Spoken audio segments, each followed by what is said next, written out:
All protocols observed. Good morning. Your Excellency, this is the third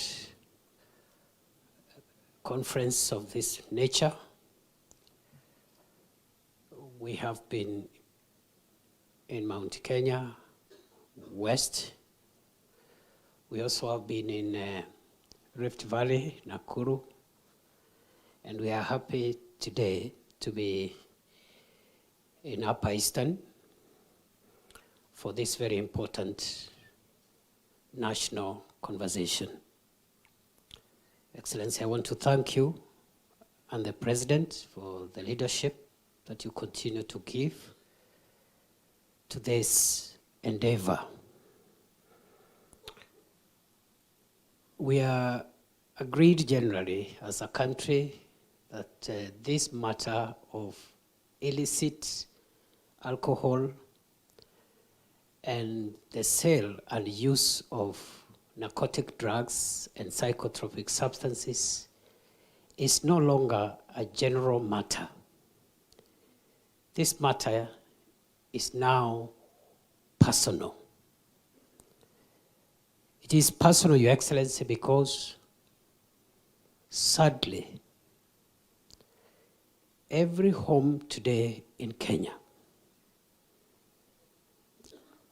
has an issue, either directly or indirectly, of a member of the family, a relative, who is struggling with addiction or who has been run over by toxic substances and the consumption of dangerous drugs and alcohol.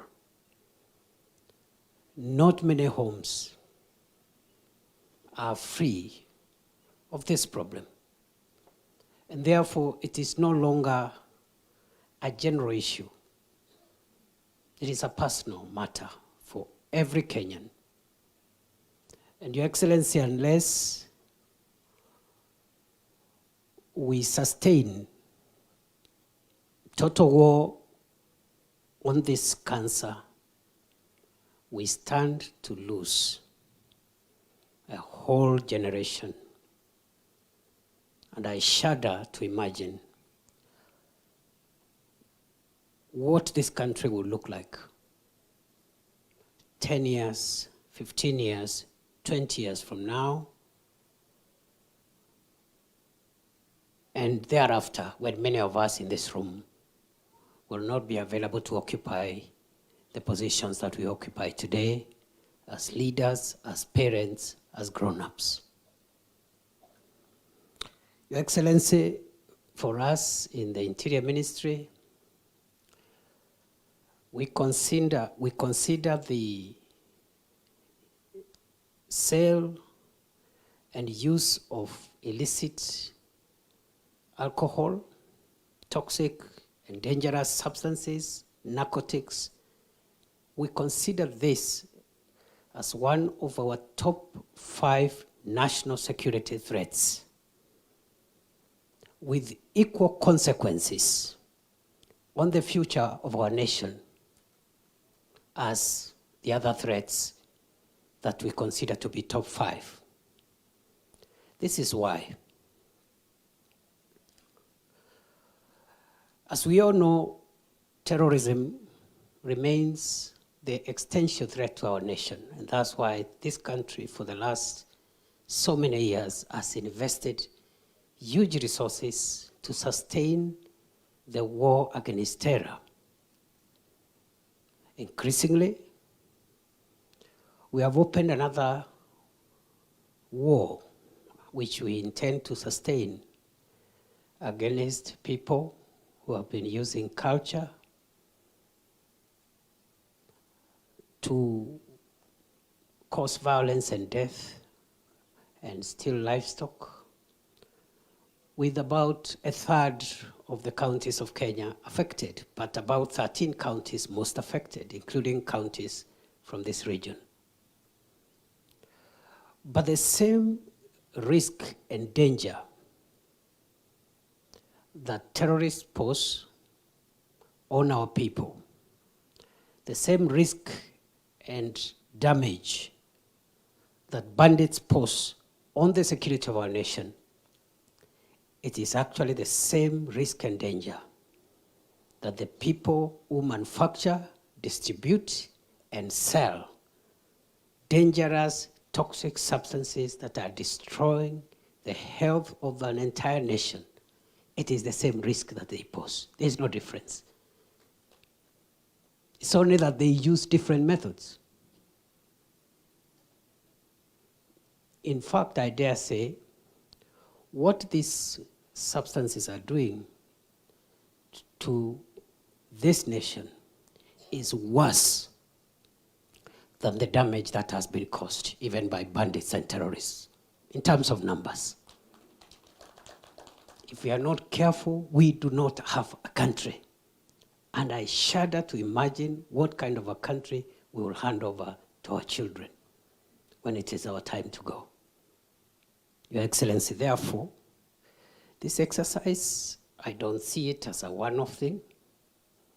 And once more, thank you for the leadership that you continue to give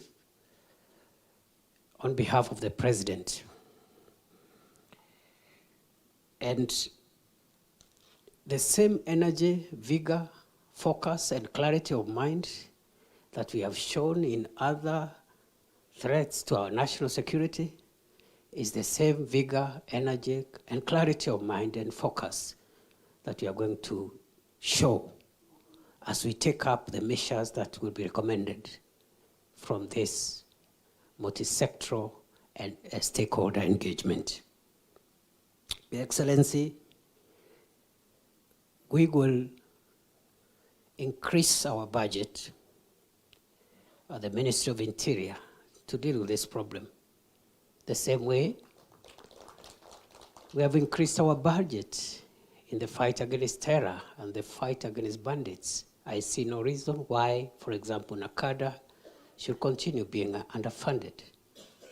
I want to thank you for your intervention. Going forward, we will fund NACADA a little more. But once we do that, we will also demand accountability from NACADA. We do not want to come here and get statistics from NACADA. We want to get results. We want to be told what the taxpayers' money that we are going to enhance for you will bring in terms of making this country free from this dangerous phenomena. Your Excellency, there is no need of the country spending lots of money on education and health and agriculture if there are no people to benefit from those programs. And therefore, from us in the Interior Ministry, the corner where we have put bandits and terrorists is the corner where we have put those who manufacture, distribute, and sell dangerous substances and narcotic drugs to our children and to our people. Our WhatsApp group moja. Same. The same. And for a long time, we have tried in the past to deal with the cartels in this sector. They resist because they bribe government officials, and sometimes even government officials have been part of the businesses. They bribe leaders, including political leaders. They fund political campaigns, and because of that, they have got away with this matter for a long time. I am afraid to say, this time round, there is no escape route. There is no room to escape. There is nowhere to go to. Those chiefs and police officers who are collecting small monies to murder our children and allow them lose lives in the manner in which the member for this area was saying, you will have a case to answer, not in the future, now. Any chief, any police officer who is receiving protection money from brewers, from drug peddlers, you are a threat to our national security. We'll get rid of you. We'll get rid of you. And as the Deputy President and the President has said many times, we will not transfer you to another station. We have stopped that business. Yes. We are not going to take you from Tharaka Nithi to Bungoma, because Bungoma is also part of the Republic of Kenya. And they deserve as good services as the people of Tharaka Nithi, isn't it? The politicians who have been receiving funding from these dangerous brewers of toxic substances and drugs,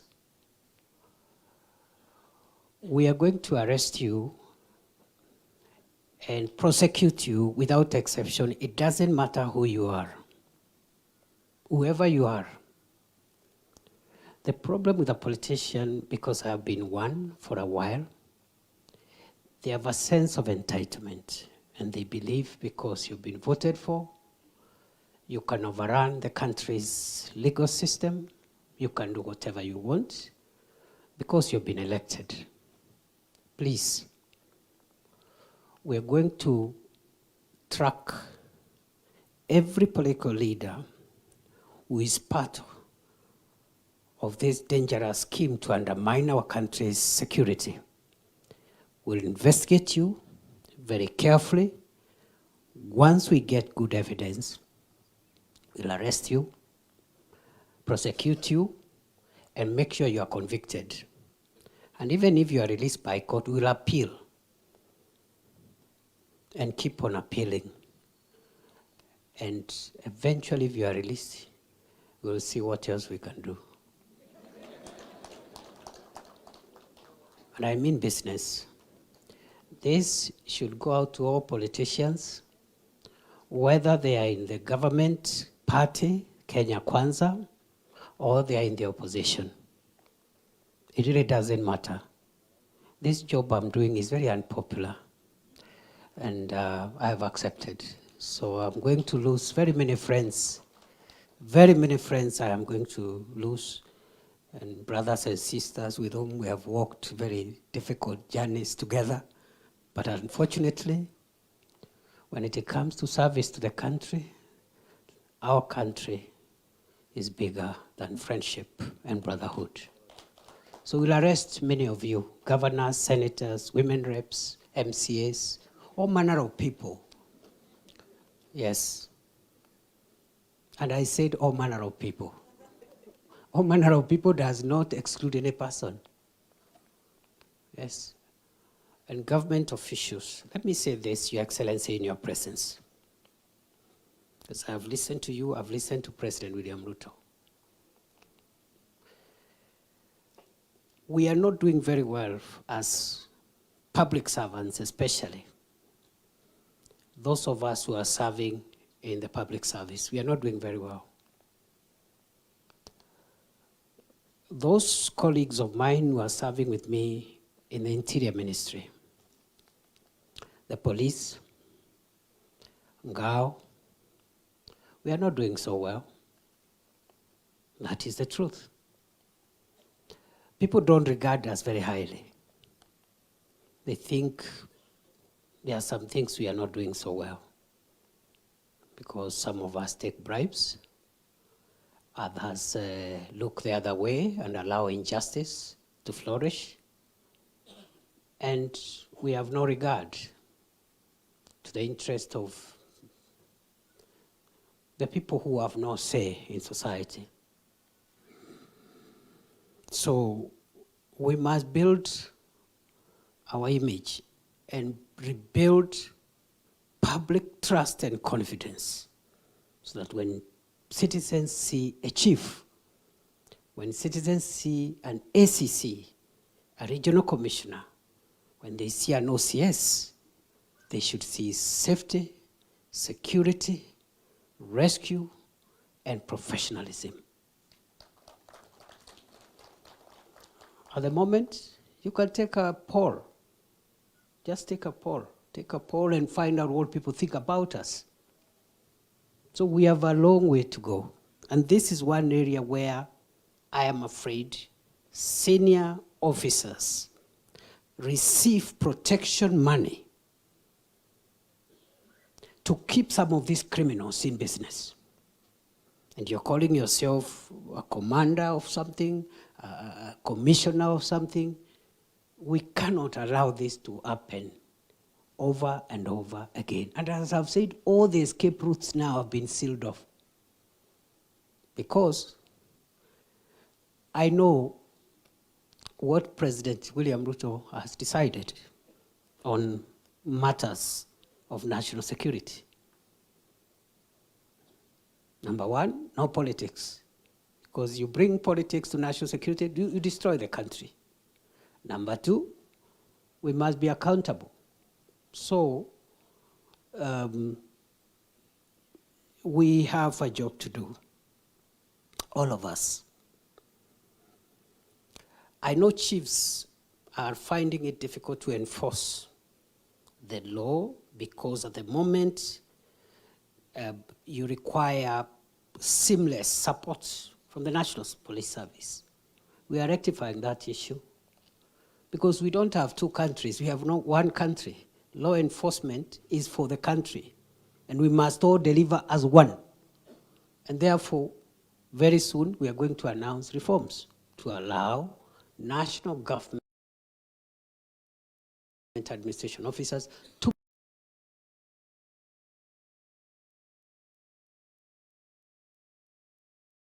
the National Police Service to enforce the law in a seamless manner. Na tuache hii vita vidogo vidogo vya upumbavu. Sijui sisi ni polisi, sisi ni ngao, sisi ni nini. Unaharibu nchi. Yeah? You can't deliver alone. We need to work together. So those reforms are on the way. And they will be passed. They will be pushed through. Yeah. We are not going to ask for democracy. We will push them through because they are in the national interest. So that a chief doesn't struggle. Some of my chiefs have been killed in banditry areas because they are tracking livestock and they are only carrying a stick, and those bandits are armed with very sophisticated weapons. Now, as I go, there is an ongoing crackdown on all unlicensed outlets for manufacture, distribution, and sale of illicit, of all unlicensed outlets of manufacture, distribution, and sale of alcohol. And on the question of second generation alcoholic drinks, which is a major issue, and the question of ethanol, I want to agree with the presenter from NACADA that many of the licensees who are genuinely licensed are subcontracted their production to others, and they are some of the ethanol that they are legitimately using under their license is being used to concoct other things that are substandard and unhealthy. Also, some of the licensees are running parallel production facilities. You have one which does the licensed stuff, and then you have another one which KRA and KEBS and ACA have no idea where that facility is. For that reason, we are going to review all the licenses involved in the manufacture, distribution, and sale of second-generation alcohol in the Republic of Kenya afresh. We look at them afresh. So the fact that you have a license doesn't allow you, we have to review again. And those who are doing legitimate production, as I said in Nakuru, we are not fighting legitimate businesses that have been licensed by the government of Kenya and are selling substances that have been approved by the Kenya Revenue Authority, the Anti-Counterfeit Agency, and Kenya Bureau of Standards. We are not fighting legitimate businesses, but we must review all the licenses afresh to find out, first of all, if they are complying with all the laws, if they are flouting the laws by having parallel production facilities or subletting or taking some of the ethanol to people who are using it to produce substandard alcohol. We'll revoke the licenses and take you to court. But those who are doing the right thing have nothing to fear. We will protect businesses that pay tax, that manufacture things that have been approved by government agencies. And I look forward to a sober country, and a country where those of us who are in my age bracket and older, they know in the days gone by, alcohol used to be sold during certain hours. Not like today when our children are taking alcohol at 9 o'clock in the morning. It should be sold at 5 o'clock. And the advertisers used to say, baada ya kazi, after work. Today, ni badala ya kazi. Alcohol today ni badala ya kazi, sio baada ya kazi. Kwa hayo mengi na machache, asanteni sana. Siku hizi sina story mingi. Story yangu ni hiyo ya kupambana na wahalifu mahali walipo. I don't have another story. Mr. Deputy President, thank you very much. Na ni kama umeishishi hapa, umekuwa hii area for a while, karibu sana. We don't mind hata ukitaka kukaa. You can ask the files to be brought here. We'll sign documents from here for another week or 2 weeks. But thank you very much for finding time to come. I know you're very busy and your office is serving the whole country, but we thank you for the 3-4 days that you've spent in this region, bringing all these counties together, mainly in the former Eastern region, trying to solve some of our problems. It was coffee, and now it is drugs and alcohol. I request that we all be upstanding as we invite His Excellency Rigathi Gachagua, Deputy President of Kenya. Welcome, Mr. Deputy President.